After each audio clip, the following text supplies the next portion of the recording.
Астрид Линдгрен, авторката на познатата Пипи долгиот чорап, напиша книга за деца Марко од Југославија, која е преведена на 18 јазици.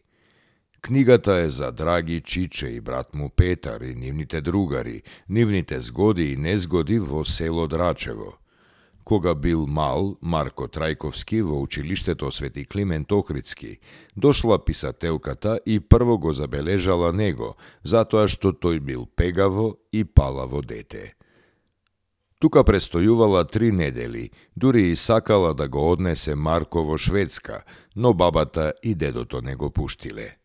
На јубилеот на писателката во шведската амбасада, Марко Трајковски бил почесен гостин. Тој починал во 2012 година, а неговите ќерка и син денес работат на негово место во зоолошката градина, каде Марко работел дури 38 години.